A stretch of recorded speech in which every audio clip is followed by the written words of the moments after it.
한 번 더 인사할까요? 고난은 축복의 통로입니다. 네덜란드 암스트레담에 아, 암스트르담 또 갑자기 그 유명한 화가가 있었어요. 이 화가는 사람의 마음을 잘 읽어서 그림을 그렸고 비싼 값에 그림을 팔아서 돈을 많이 벌었습니다. 그리고 아름다운 아내가 있었고 넓은 정원을 가진 저택을 소유하고 있었습니다. 그래서 남 부러울 것이 없는 삶을 살고 있었습니다. 그러던 중에 아내가 중병에 들게 되고 갑자기 죽게 됩니다. 아내가 죽자 이 화가는 마음에 상심을 하게 되고 절망감에 빠지게 됩니다. 그런 나날이 지나가면서 자신이 모았던 재산들을 다 탕진해 버립니다. 그래서 알거지가 되고 맙니다. 그 어려운 때에 친구가 찾아와서 권면합니다. 나랑 같이 교회에 가자. 예전 같으면 니나 잘 믿어라, 니나 잘해라 하고 거절했을 텐데 본인이 너무 고통 중에 있으니까 그 친구의 권유를 듣고 교회에 가게 됩니다. 교회 가면서 그가 믿음이 생깁니다. 하나님의 말씀을 묵상하게 됩니다. 예수님이 나를 사랑하셔서 십자가에 죽으셨다라는 사실이 믿어지고 그 사랑에 감격하게 됩니다. 그러면서 그는 예수님 안에서 자신의 삶도 변화되고 자신이 그리던 그림의 방향도 달라지게 됩니다. 일반적인 그림을 많이 그렸던 그가 성화를 그리게 됩니다. 그가 그렸던 성화는 세계적으로 유명한 작품이 됩니다. 예수를 만나면서 인생이 변화되고 성화를 그리면서 세계적인 화가가 되고 만 것입니다. 이 사람의 이름은 렘브란트라는 세계적인 화가입니다. 이 렘브란트에게는 고난이 저주가 아니었습니다. 고난은 예수님께로 인도하는 길이었고 그 고난은 예수를 만남으로 인하여서 인생을 바꾸었을 뿐 아니라 그의 그림의 방향도 바꿈으로 세계적인 화가가 되게 하는 축복의 길이었다라는 것입니다. 우리의 삶에도 크고 작은 고난과 시련을 만나게 됩니다. 우리는 그 고난, 그 시련 때문에 몹시 힘들어하고 괴로워하기도 합니다. 눈물을 흘리고 아파하고 밤을 지새우며 뒤척이기도 하는 그런 고통과 아픔을 고난과 시련 때문에 경험하게 되기도 합니다. 왜 내게, 내 가정, 내 가족, 내 생업, 내 교회에 이런 고난이 닥칠까 고민을 하게 됩니다. 누구의 죄 때문이냐? 누구의 잘못 때문이냐? 나의 죄 때문이냐? 아니면 조상의 죄 때문이냐? 이 고난은 나를 파멸할 것이냐? 라는 고민을 하게 되는 것입니다. 대부분 우리나라 사람들은 일반적으로 고난과 시련이 올 때에 내가 무슨 잘못을 했기에, 내가 어떤 큰 죄를 지었기에 이 같은 고난과 시련과 역경을 겪게 되는가라는 생각을 갖게 됩니다. 예수님은 그렇게 생각하지 않으셨습니다. 본문 3절에 보면 예수님은 다른 생각을 하셨습니다.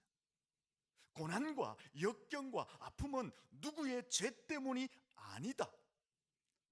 너의 죄, 너의 가정, 너의 조상, 너의 부모 죄 때문이 아니라 그 고난을 통해서 하나님이 하시고자 하는 일이 있다라고 주님은 보셨던 것입니다. 우리의 삶에 당하는 고난과 역경은 죄 때문이 아니다라고 주님은 보셨고, 오히려 그 고난과 역경을 통해서 하나님이 하시고자 하는 일이 있다라고 주님은 보셨다라는 것입니다. 그런데 안타까운 것은 많은 사람들이 고난과 역경을 만날 때에 하나님의 섭리, 하나님의 의도, 하나님의 계획, 하나님의 뜻을 읽고 그 하나님을 믿고 의지하기보다는 누구의 죄 때문이냐? 왜 이런 고난이 왔느냐? 나의 잘못이 무엇이냐라는 생각에 사로잡히게 된다라는 것입니다. 그런 생각에 사로잡히니까 비판을 하게 되고 불신을 하게 되고 낭망하게 되고 좌절하게 되고 부정적인 사고에 사로잡히게 되는 것을 보기도 하는 것입니다. 여러분, 우리가 인생을 살아가다 보면 내가 원하지 않는 일들을 많이 만납니다. 재난도 만나고 정신적인 고통도 만나고 실패도 가난도 만나게 됩니다.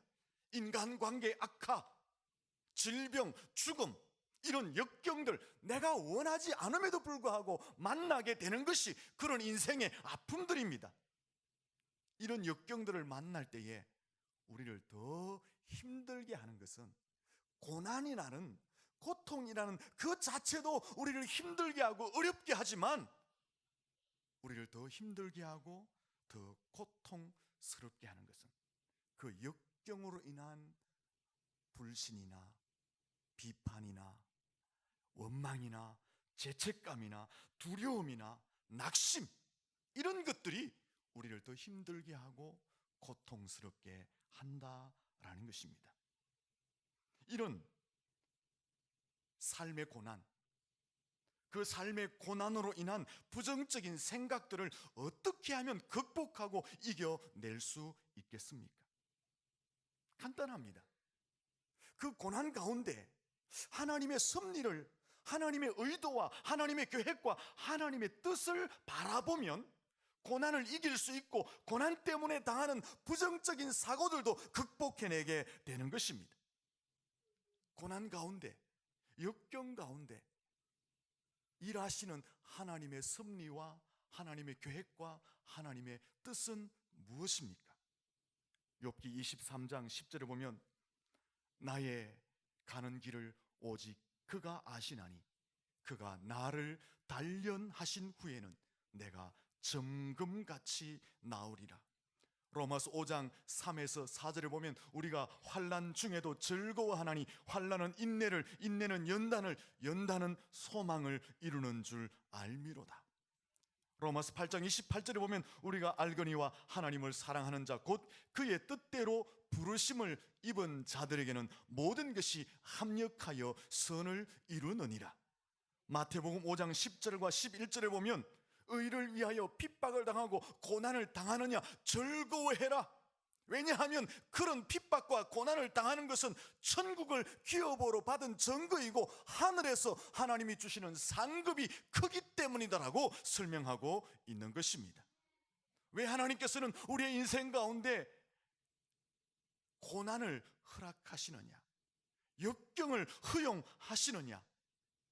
우리의 믿음을 정금같이 만드시고 합력하여 선을 이루어 주시며 더 유익하고 더 존귀하고 더 크게 쓰시기 위함이다라는 것입니다.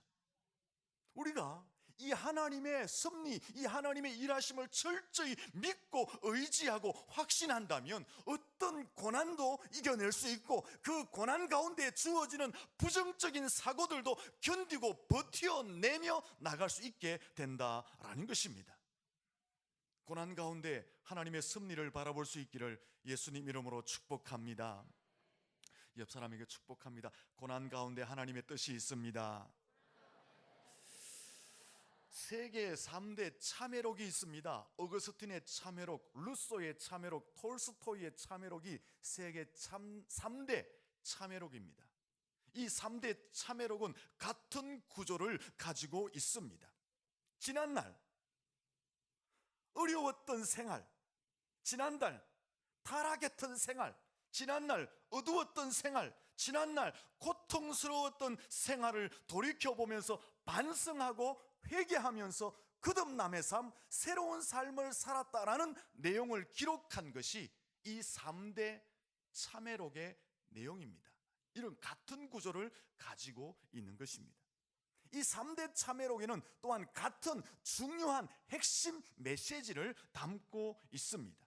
그 핵심 메시지가 무엇이냐? 과거에 어리석었던 삶, 어두웠던 삶, 타락했던 삶, 고난, 고통 가운데 있었던 그 삶은 내 인생에 전혀 쓸모없었던 것이 아니라 그것이 나를 이 자리에 이르도록 하신 하나님의 의도하심이었다라는 것입니다. 그 순간은 너무나 고통스럽고 힘이 들었지만 하나님께서는 그런 고통과 어두움과 타락을 통해서 나를 다루셔서 지금 이 자리에 있게 하셨다라는 것입니다. 과거에 어둡고 타락하고 고통스러웠던 것이 전혀 쓸모없었던 것이 아니라 하나의 조각 퍼즐과 같아서 하나님이 그 퍼즐을 하나하나 끼워 맞추어서 완성된 작품을 이루기 위해서 사용하셨다라는 것이 핵심 포인트다라는 것입니다. 과거에 타락했던 한 조각, 어두웠던 한 조각, 고난스러웠던 한 조각, 그것을 하나하나 맞추어서 내 인생의 완전한 작품을 하나님이 이루어 내셨다라는 것입니다. 하나님이 하나님의 사람으로, 믿음의 사람으로 만들어내시기 위해서 내 과거에 어둡고 힘들었던 삶을 허용하셨다라고 3대 참회록에서 동일하게 말씀하고 있는 것입니다. 그렇습니다. 우리의 인생길에도 내가 원치 않는 일들을 많이 만납니다. 재난도 만나고 실패도 만나고 가난도 만나게 되고 질병도 만나게 되고 관계의 비틀어짐과 말할 수 없는 처참한 상황에 떨어지게 되기도 하는 것입니다. 우리는 그것들을 다 내 인생에 쓸모없는 것이라고 생각합니다. 다 버렸으면 좋겠다고 생각합니다. 그런 것이 내 인생에 일어나지 않기를 원하고 있습니다.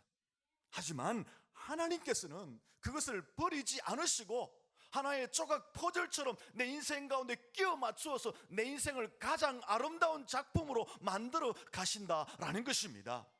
나의 어두움과 나의 타락함, 나의 고난과 나의 아픔을 하나님이 다루시고 그것을 재료로 사용하셔서 나를 가장 완전한 인간으로 만들어 가신다라는 것입니다.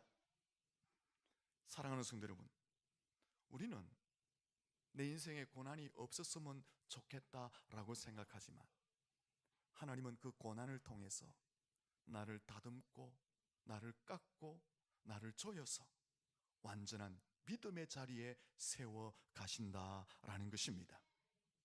한 사람이 친구의 온실을 구경하다가 희한한 광경을 발견합니다. 큰 화분을 가지고 작은 화분에 화초가 심겨 있는데 그것을 덮어버린 거예요. 그래서 이상하고 궁금해서 묻습니다. 아니 왜 큰 화분을 가지고 작은 화분을 덮어버리느냐?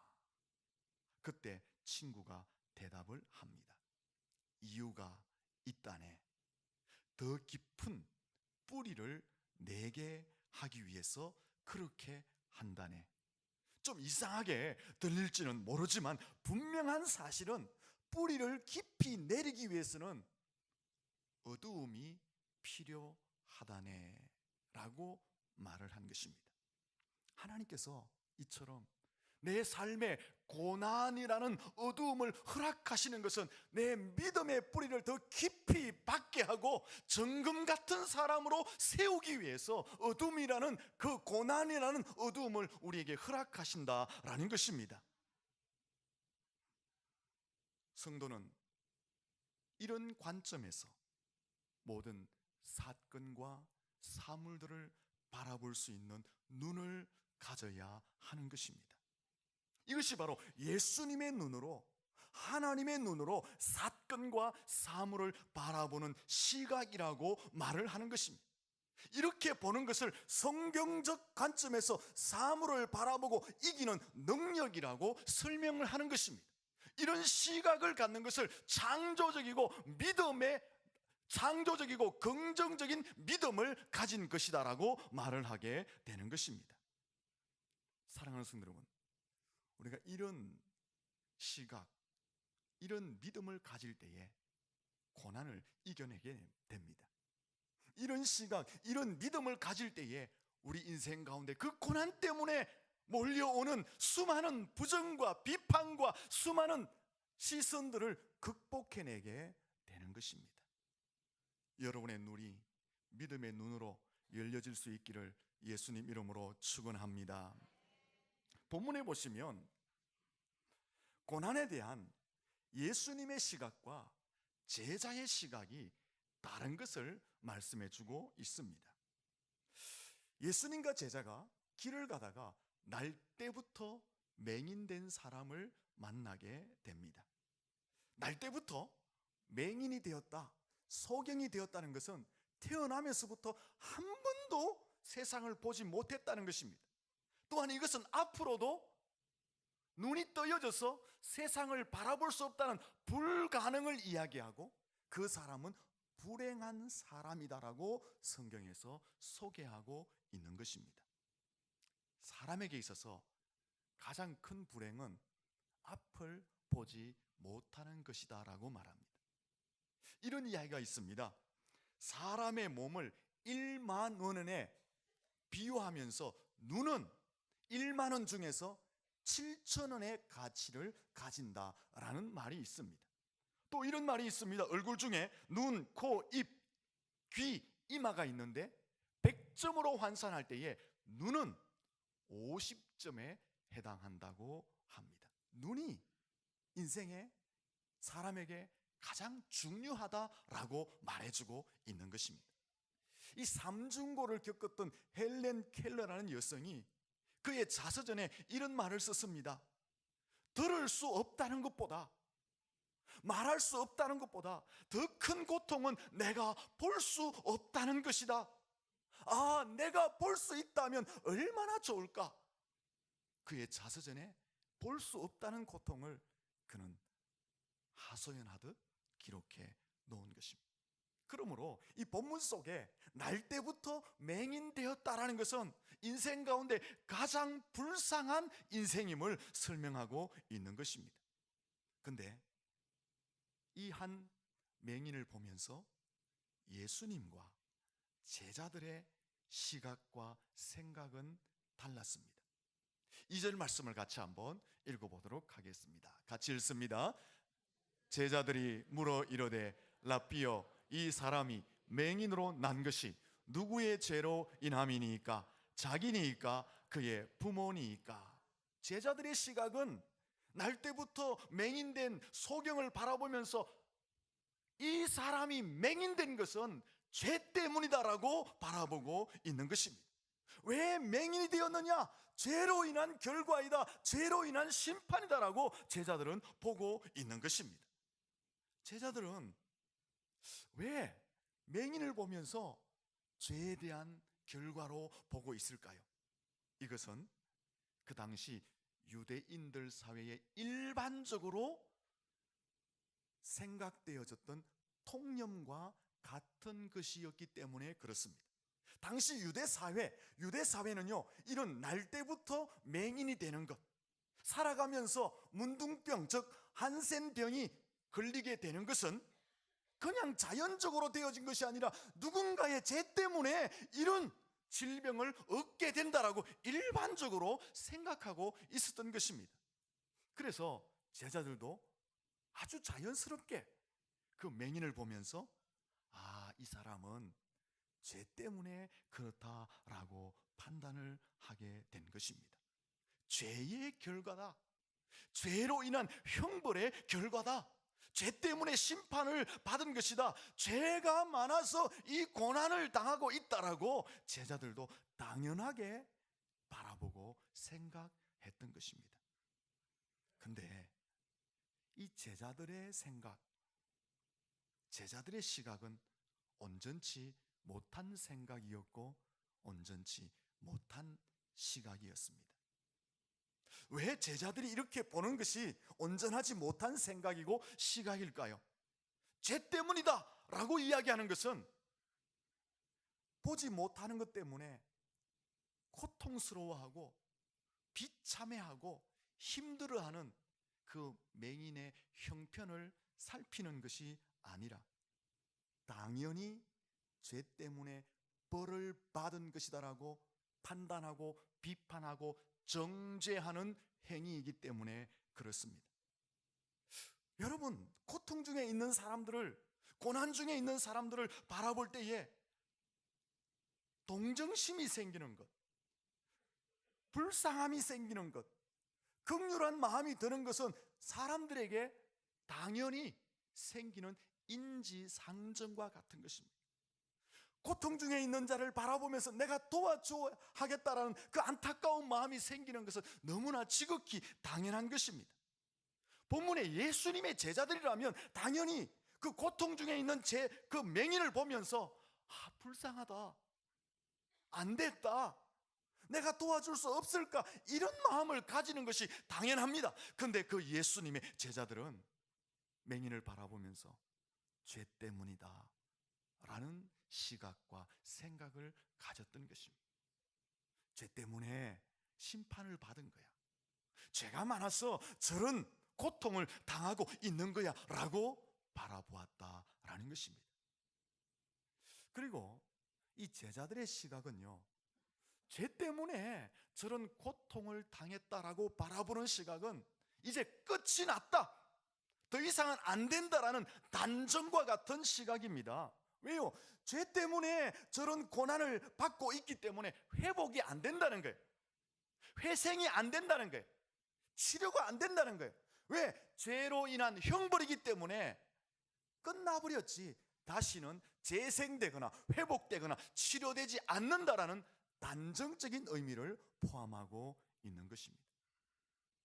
그러므로 이 제자들의 시각과 제자들의 생각은 온전치 못한 것이다 라는 것입니다. 오히려 이 제자들의 생각은, 제자들의 시각은 그 맹인을 더 힘들게 하는 처사였습니다. 좀 전에 말씀을 드린 것처럼 당하는 그 고난 자체만도 힘든데 그 고난 앞에서 사람들이 비판하고 비난하고 곱지 않는 시선으로 바라보면 그것 때문에, 그런 부정적인 사고와 부정적인 시각 때문에 더 큰 고통이 가중되어지게 되는 것입니다. 사람들이 입을 댑니다. 사람들이 바라봅니다. 무슨 죄가 많아서, 무엇을 잘못했기에 라면서 입을 대고 바라보면 당하는 그 고통보다 그런 비판과 그런 시각들이 더 고통스럽게 한다라는 것입니다. 그러면 우리는 어떤 시각으로 고통과 고난을 바라보아야 합니까? 예수님의 시각으로 고난과 고통을 바라보아야 할 줄로 믿습니다. 옆 사람에게 축복합니다. 예수님의 눈으로 바라봅시다. 3절 같이 한번 읽어보겠습니다. 3절을 읽습니다. 예수께서 대답하시되 이 사람이나 그 부모의 죄로 인한 것이 아니라 그에게서 하나님이 하시는 일을 나타내고자 하심이라. 아멘. 예수님은 그 맹인을 보면서 비판하거나 판단하거나 정죄하거나 단정하지 않습니다. 죄의 결과, 죄의 형벌, 그래서 끝장났다 이런 시각으로 예수님은 보지 않습니다. 이것은 회복이 불가능하다, 치료되지 않는다, 재생될 일이 아니다라고 예수님은 단정 짓는 생각이나 시각으로 바라보지 않았습니다. 예수님은 그 맹인을 바라보면서 이 사람이 날 때부터 맹인된 것은 이 일을 통해서 하나님이 하시는 일을 나타내고자 함이다라는 눈으로 바라보셨다라는 것입니다. 그러면 이 예수님이 바라보신 시각, 맹인을 통해서 하나님이 하시고자 하는 그 일이 무엇이냐라는 것입니다. 첫째는 맹인이라는 것은 절대적으로 다시 눈을 뜰 수 없는 상황, 그래서 가장 불쌍한 사람이라고 설명을 드렸습니다. 하지만 예수님은 어떻게 바라보느냐? 절대로 눈을 뜰 수 없는 고통을 안고 있는 그 맹인도 하나님 안에서 예수를 만나면 치료되어지고 회복되어진다라는 것을 예수님이 바라보셨다라는 것입니다. 예수님은 맹인을 바라보면서 회생불능이 아니라 그 맹인의 자리에서, 고통의 자리에서 다시 치유되어지고 회방되어질 것, 자유롭게 될 것을 예수님은 바라보셨다라는 것입니다. 두 번째는 그 맹인의 치유함을 통해서 예수 그리스도 안에서 치유함을 받게 되면 예수님이 모든 인생의 문제를 해결하실 메시아임을 드러내게 하시겠다라는 그 하나님의 일을 예수님이 보셨다라는 것입니다. 불치의 병을 치료하시는 그 예수님을 세상 속에 드러내시고, 예수님은 누구시냐? 인생이 안고 있는 불치의 문제를 해결할 수 있는 메시아다라는 것을 보여주고자 하는 그 하나님의 일하심을 예수님은 보셨다라는 것입니다. 그리고 그 일을 통해서 하나님은 스스로 영광을 받으신다. 그 일을 위해서 하나님이 맹인에게 그와 같은 고통을 허락하셨다라는 그 하나님의 일을 주님은 보셨다라는 것입니다. 실제로 13절부터 34절 말씀을 쭉 보시면 이 맹인이 예수 그리스도 안에서 불치의 병, 볼 수 없었던 그 불행이 고침을 받고 자유함을 얻게 됩니다. 그 일 때문에 예수 그리스도가 누구이신지 선포되어지고 증거되어지게 됩니다. 그 일 때문에 하나님의 영광이 드러나게 되는 것입니다. 하나님은 맹인에게 그 고통을 주신 것은 바로 이 일을 하시기 위해서 주셨다라는 것입니다. 예수님은 이것을 보신 거예요. 제자들은 죄의 결과라고 보고 끝장났다고 보았지만 예수님은 하나님이 이 일하심을 보셨던 거예요. 맹인을 치료하시고 낫게 하시고 고쳐주시고 자유케 하시고, 그 일을 통해서 예수님이 누구시냐? 예수님이 인생의 문제를 해결하실 메시아임을 보여주셨던 것입니다. 그리고 하나님은 그 일을 통해서 영광을 받으셨던 것입니다. 예수님은 안 된다, 끝장났다라고 보지 않고 희망의 일을 보셨다라는 것입니다. 우리도 이런 주님의 생각, 주님의 시각을 가져야 할 줄로 믿습니다. 타인이 당하는 불행이 있잖아요. 고통이 있잖아요. 어려운 일이 있잖아요. 그런 일을 보면서 우리는 죄 때문이다, 무슨 죄가 많았어, 무엇을 잘못했기에 저런 고난, 저런 불행을 당할까라는 것이 아니라 그 고난을 통해서 일하실 하나님의 의도를 볼 수 있어야 할 줄로 믿습니다. 또 우리 자신이 고난을 당하고 아픔을 당할 때에 스스로 비관하고 자학하고 좌절하고 낭망할 것이 아니라 나의 이 고난을 통해서 일하실, 역사하실 그 하나님의 능력을 바라볼 수 있게 되어야 할 줄로 믿습니다.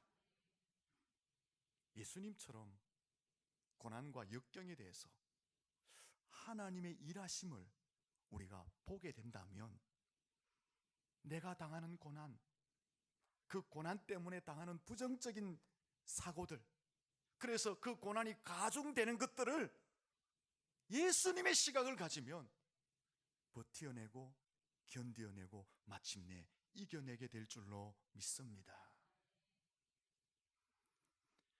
하나님께서는 왜 우리에게 고난과 역경과 아픔을 허락하시는가? 우리를 파멸케 하기 위함이 아니라 우리의 믿음을 정금 같은 믿음으로 다듬기 위해서 그 일을 허락하시고 허용해 놓으시는 것입니다. 그 믿음 안에서 우리의 인생의 문제를 치료하시고 해결해 주시기 위해서 그 고난을 허용해 놓으시는 것입니다. 나의 믿음을 정금같이 단련하시고 더 크고 더 존귀하고 복된 사람으로 세우시기 위해서 우리에게 고난을 허용해 주시게 되는 것입니다. 우리가 바라볼 때는 쓸모가 없습니다. 버리고 싶습니다. 이런 일들이 일어나면 안 됩니다. 하지만 하나님이 보실 때는 그게 필요한 거예요. 그 고난, 그 눈물, 그 아픔을 가지고 나를 다듬고 나를 조이고 나를 만들어 가셔야 하기 때문에 허락해 놓으시는 거예요. 내 인생의 큰 퍼즐 속에 한 조각처럼 두셔서 그 조각을 끼워 맞춤으로 완성된 작품을 만들기 위해서 우리에게 그 고난을 허락해 놓으신다라는 것입니다. 사랑하는 성도 여러분, 우리가 이러한 시각을 가지고 생각을 가지면 어떠한 고난과 어떠한 부정적인 사고 속에도 낭망하지 않습니다. 하나님의 일하심을 보고 견뎌내고 버텨내고 승리하게 될 줄로 믿습니다. 로키 산맥 이 3,000m 이상 올라가 보면 수목 한계성이 있다고 합니다. 나무가 더 이상 올라가면 못 자란다는 거예요. 거기 가보면 강한 바람 때문에 나무들이 곧게 자라지 못한대요. 대부분 무릎을 꿇은 것처럼 나무들이 자라고 있다고 합니다. 이 나무들은 열악한 환경 조건이지만 생존을 위해서 무릎을 꿇은 모습으로 인내하며 그 상황을 견디어 낸다고 합니다. 근데 세계적으로 가장 공명을 잘 내는 바이올린을 이 나무로 만든다는 것입니다. 강한 바람을 견뎌낸 그 나무를 가지고 가장 공명을 잘 내는 바이올린을 만든다는 것입니다. 겨울이 지나잖아요. 3월달이 되면 바람이 세게 불어요. 그래서 나무를 막 흔들어 놓는데요.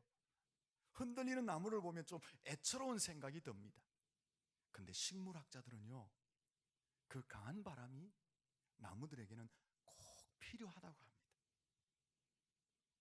이런 봄에 강한 바람이 나무와 나뭇가지를 막 흔들면요, 어떤 현상이 일어나느냐? 영양분이 땅에서부터 올라와서 가지로 잘 전달되어져서 새싹을 내게 한다는 거예요. 뿌리 속에 저장되어 있던 그 영양분들이 강한 바람에 의해서 나무가 흔들리고 가지가 흔들리면 땅 밑에서부터 영양분이 잘 전달되어져서 새싹을 내게 하는데 도움을 준다라는 것입니다. 하나님께서 우리의 인생에 왜 강한 바람을 허용해 놓으시느냐? 왜 어두운 밤을 지나게 하시느냐? 왜 고난을 허락하시느냐? 우리의 인생에 새싹을 틔우고 꽃을 피우도록 하기 위해서, 영혼을 울리는 아름다운 선율을 내게 하시기 위해서 우리 인생 가운데 강한 바람을 허용하시고 때로는 고난도 허락하시고 어둠의 긴 터널도 허락해 놓으신다라는 것입니다. 나의 믿음을 정금같이 다듬으시기 위해서, 나의 믿음을 정금같이 다듬으시고 하나님이 쓰시기에 필요한 사람, 그래서 존귀하고 크게 쓰시기 위해서 강한 바람, 고난들을 허락해 놓으신다라는 것입니다. 사랑하는 성도 여러분,